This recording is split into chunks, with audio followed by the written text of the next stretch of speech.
What do I mean by saying people are like baking cans? We all come in different shapes and sizes.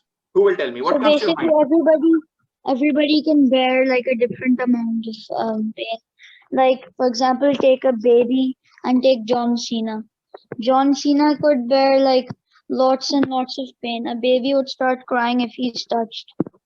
Excellent, excellent example. I love the example, Ahmed. Thank you so much. Jazakallah. So you're saying all people come in different, they have different capacities. And you're right. Somebody is physically strong like John Cena. You hit him, nothing happens. And there is a small baby who's delicate. You touch him and he starts crying. Amazing example. Anyone else? What do we mean by saying people are like baking cans? We all come in different shapes and sizes. Anyone else? Anything comes to your mind? No problem. Yeah, go ahead. We're all different. Yes, We're all Aziz. different. We're all different. No two people are the same. Okay, and you're right. So we are all different. No two people are the same. We have our own context. We have our own challenges. We have our own lives. And based on our context, somebody has more money, somebody has less money, somebody has no money. Based on our own context and our own lives, because we are all different, as you rightly said, Aziz, we have different tests, and we have Allah subhanahu wa ta'ala has different expectations from us. So, for example, if somebody is living in Makkah or in Jeddah, I mean, maybe he's expected to do Umrah, or maybe he's expected to pray in Haram so many times, and he can get a lot of hasanas. But if somebody is living in Africa, he's not expected really to go 5 times and pray in the Holy Kaaba in Makkah, right? So we all have different contexts and different lives. And Allah subhanahu wa ta'ala is fair to all of us. So Allah subhanahu wa ta'ala, the point here is, knows our individual context. We read it in multiple times. He is all knowing. So he knows our individual context. He will only hold us accountable accordingly. Holding accountable means what? He will ask us what you did or you did not do based on our own situation. I will explain you guys this concept in an interesting way. Are you all with me? Alhamdulillah. Alhamdulillah. Alhamdulillah. Excellent. I want 100% focus of everyone now. So imagine there is a company. So there's a company, an organization. The boss of the company, the top person is called the CEO. He's the Chief Executive Officer. He's the CEO. Now, there are different departments. There are different people who work in a company. There is one production department. This production department produces something. So he creates the goods. Let's say they produce whatever. They produce milk.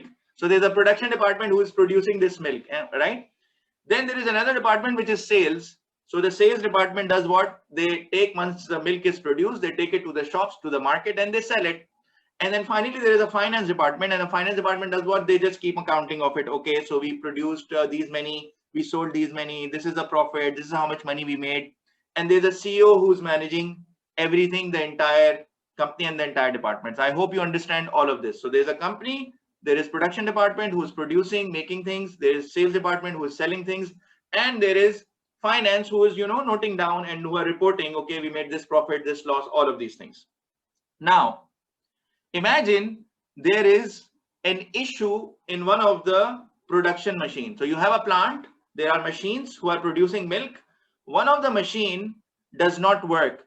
So who do you think out of the 3 the CEO will ask, why is the machine not working? When will we fix it? Who will the CEO ask? Tell me. I think the production. You're right. Excellent answer. It is the production. Why? Because the machine is not working. So he will ask the production guy. He cannot go to the finance guy or the sales guy and say, sales guy, he says, why is the machine not working? Now, the sales guy may be knowledgeable and he's a friend of production and he may know, but the accountability or the job of making sure that production is happening, machines are working, we are producing, lies with the head of production. So in this case, when this issue happens, the CEO, the top boss, will ask the production guy, hey, listen, our production machine is not working. Please get it fixed. Okay. So you understand this. The next scenario. Let's say the company is not making enough sales. They go to the market, but a lot of milk they are producing, but they are unable to sell it. So who will the CEO ask? That why are sales low? Why are we not able to sell it to the market? Why are we, so who will the CEO ask? Who will tell me? I think the sales. Sales. Excellent answer. Both of you are correct. So it is the sales guy. So what will happen is he will say, listen, we are producing so much milk, but you're not going enough to the market. Please sell more. We have to sell. We have to make profit. We have to earn money. All of these things. So there are roles and responsibilities in a company, and the CEO, the top guy, is asking them according to their functions and roles. Now, final scenario. If company is not doing overall well, let's say the company, they have some targets, they want to sell or whatever, they want to make a lot of profit or whatever they have to do. They have overall, they are answerable. Maybe there's an owner of the company and he has appointed the CEO. So he has appointed the boss for people, and owner is the one who invested in this company, who gave the money to run this company. And now overall performance of the company is not good. Who will get asked from the owner? Who will answer? I think the CEO will get asked.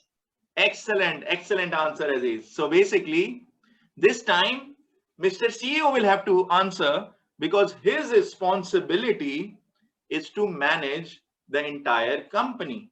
And if there is something happening or something is wrong, overall the company is not delivering or not, then Mr. CEO will get asked, right? So what do we understand from this example as a conclusion? Everyone in the company has a role and they are asked accordingly.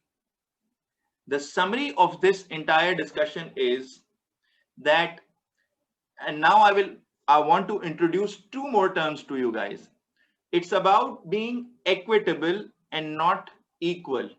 So there is a term called equitable and there's a term called equal. Equal, I think you guys already know. Equal means everything same for everyone. So if we say, okay, I will give everyone equal, or I will ask everyone equally. The CEO, when the production happened, he did not go to everyone equally. He did not go to finance guy, sales guy, and production guy and ask all of them, okay, what happened to the machine? No, he went to the guy who was, handling production. So he more looked at the context. So the point is, equitable means we have to be fair according to the context, according to the role. So we distribute things based on some logic. And equal means same for all. Everybody is equal. So whatever problem will come, imagine a company where if some problem happens and the CEO starts asking everyone equally. You tell me. And then another problem comes and then he asks everyone. It doesn't work this way. Why it doesn't work this way? He has to go to the right person, and he has to make it, and he has to understand the situation and the context, and the right person has to be asked, because all of them have different roles and different responsibilities. And if you take the same context in this world, people ask, but there are so many poor people, and some of them are laborers, they are in so tough conditions and all of this, and there are some rich people and all of this. We have to understand one thing. If everybody was equal, let's say everybody has money in this world, then who would want to do the odd jobs? Who would want to do the construction work? Who would want to do clean houses? Everybody would want to be the CEO and the boss. Everybody would say that, yes, okay, now we are all equal, but then who would do the lower jobs? The point here is what? Allah subhanahu wa ta'ala has made this world, and everybody, from the people whom we see, oh my God, look at their lives, they have so much money, they have so much, all of this. There is a test for them. What will they do for the power that Allah subhanahu wa ta'ala has given them? What will they do with the wealth that Allah subhanahu wa ta'ala has given them? In this short life, we may feel, oh my God, look at them, but they have their own problems. First of all, they have their own problems in their life. Second of all, their test is bigger. What will they do with this power? Will they help people? What will they do with this money that Allah subhanahu wa ta'ala has given? Will they spend this? And obviously, there are many tests for a lot of people whom we feel, oh my God, look at them, they are a bit poor and they are in a tough situation. But we also know from the previous ayah, Allah subhanahu wa ta'ala doesn't burden anyone more than what they can take. So we may think at a certain point in time, somebody got a big disease, somebody, for example, got cancer or something else, they are in a tough situation, somebody lost a job, whatever. We have to believe, and that person has to believe, that Allah subhanahu wa ta'ala doesn't burden anyone more than what they can take. And the people who are privileged, who have beneficial things, as we learned in the previous ayahs as well, they have to help more and more people. So Allah subhanahu wa ta'ala doesn't burden us more than our capacity. That's one point. And everyone will bear consequences of good and bad that they earn. So Allah subhanahu, this was the clear message that we read at the start of the last ayah of Surah Al-Baqarah. I hope this point is